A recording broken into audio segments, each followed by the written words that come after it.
शिव वाणी सुख दुख। प्रिय दोस्तों, एक बार की बात है, माता पार्वती ने भगवान शिव से कहा, प्रभु मैंने पृथ्वी पर देखा है कि जो व्यक्ति पहले से ही दुखी है उसे ही और अधिक दुख प्राप्त होता है, और जो सुख में है उसे दुख प्राप्त नहीं होता। महादेव ने इस बात को समझाने के लिए माता पार्वती को धरती पर चलने के लिए कहा, और दोनों ने मनुष्य रूप में पति पत्नी का रूप लिया और एक गांव के पास डेरा जमाया। शाम के समय उन्होंने माता पार्वती से कहा, हम मनुष्य रूप में यहाँ आए हैं, इसलिए यहाँ के नियमों का पालन करते हुए हमें यहाँ भोजन करना होगा। इसलिए मैं भोजन सामग्री का प्रबंध करता हूँ, तुम भोजन बनाओ।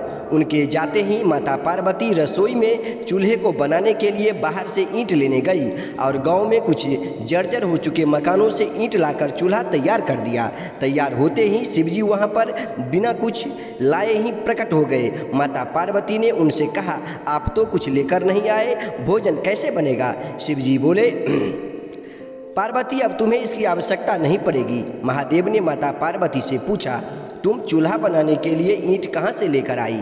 माता पार्वती ने कहा, इस गांव में बहुत से ऐसे घर भी हैं जिनका रखरखाव सही ढंग से नहीं हो रहा है, उनकी जर्जर हो चुकी दीवारों से निकाल कर ले आई।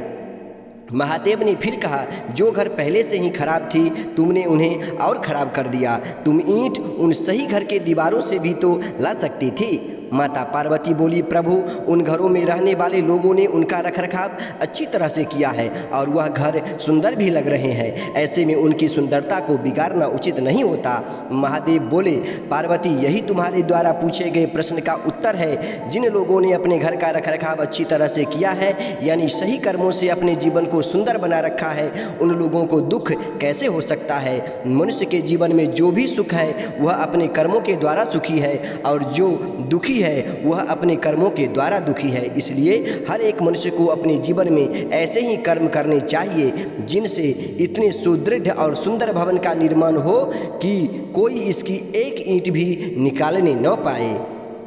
प्रिय दोस्तों, अगर यह कहानी आपको अच्छी लगी हो तो आपसे हाथ जोड़कर प्रार्थना है कि आप अपने इस चैनल को सब्सक्राइब कीजिए, लाइक कीजिए, शेयर कीजिए। जय हिंद, जय भारत।